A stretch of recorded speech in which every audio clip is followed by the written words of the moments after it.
চলো বন্ধুরা, আজকে তোমাদের আরেকটি কোশ্চেন নিয়ে আসলাম। কোশ্চেনটা হচ্ছে অনুপাত এবং সমানুত্তর। অনুপাত থেকে, ঠিক আছে। কোশ্চেনটা কি আগে দেখি। একটি স্কুলের মোট ছাত্রছাত্রীর সংখ্যা হচ্ছে 1360। ভালো কথা। প্রতিটি 15 জন ছাত্র পিছু একজন ছাত্রী থাকলে স্কুলটিতে মোট ছাত্রীর সংখ্যা হলো কতজন? এখানে চাইছি কি একজন মানে 15 জন ছাত্র প্রতি ছাত্র কতজন? ছাত্র কতজন? যদি ছাত্র 15 হয় তাহলে ছাত্রী কতজন হবে? ছাত্রী কত হবে? এখন তাহলে আমরা এটা বলতে পারি না টোটাল কত অনু? 16 অনু। 16 অনু মানে বলতে পারি না আমরা 1360। তাহলে ছাত্রী অনুপাতটা কত? 1 অনুপাত। তার মানে 1 মানে কত?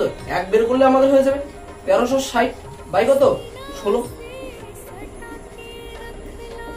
ভাগ করলে কত আসবে? প্রথমে 8 দিয়ে নেই।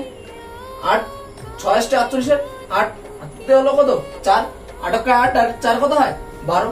তার মানে কত বাকি থাকলো এখানে? 8 বাকি থাকলো 0। 5 × কত হয়? 80।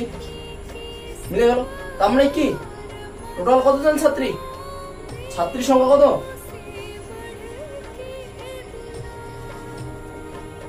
85 জন। এটা হচ্ছে উত্তর। তাহলে এখানে উত্তরটা কত কি হবে? 85। Right answer.